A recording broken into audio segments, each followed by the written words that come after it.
Welcome to Sonic Grace. My last video, I was talking about the blessing of John's revelation. John's revelation was about Jesus. It was about God. It was about the Alpha and the Omega. And the end of the book, the Revelation, it so ties with Genesis and the beginning and the fall. The fall was a separation where people were self-aware and all of a sudden became unaware of the presence of God in any spiritual thing. Last week I spoke about the scroll being a person's life and the 7 seals on it as our 7 levels of understanding and spiritual growth. Well, Jesus said, "I am the way, the truth, and the life." So he is the one worthy of breaking these seals because he is the root truth of all things. Spirit, he's King, he's Lord. In Genesis, you can see the lie. The lie is that you can become like God. That's the lie.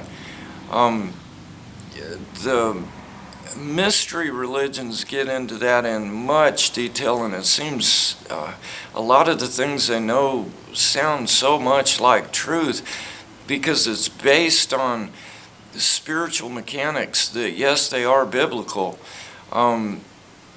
They're based on things, though, without Jesus being the truth, the root of all things.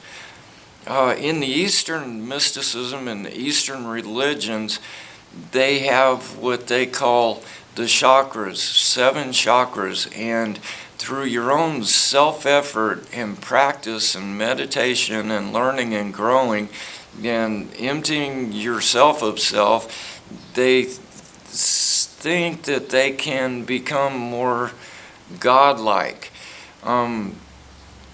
That's not true. You can't do it in yourself. Within yourself, there's nothingness, no power, no awareness of anything spiritual. Now, the only truth they do have, they've gotten their principles from the Bible of spiritual things. Their mechanics are right, but they don't have the truth, Jesus Christ.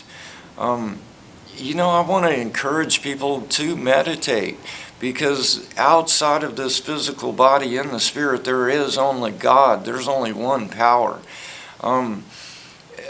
Meditate on Scripture.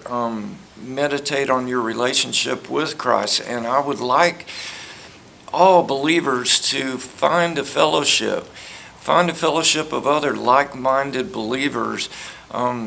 Christ lives in us, the believers. He lives in me. He lives in the people I know that have received Christ. So through my relationship and fellowship with other believers, my relationship with Christ is improving because he lives in them.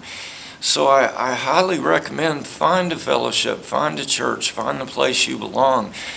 Because as you fellowship, it's like Scripture says, it's iron sharpens iron. And you will grow and you will learn. And it will be Christ involved in this growing and this learning. Understand spiritual authorities that God has brought into your life. Those people with peace and rest that seem to know something. Ask these people, what is this that you know? How come you're so peaceful?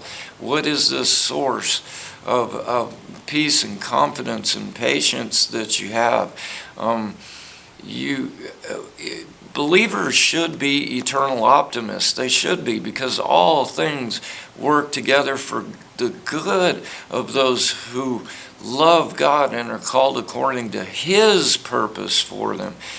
God has created me for a purpose that's bigger than any purpose I could find in this life.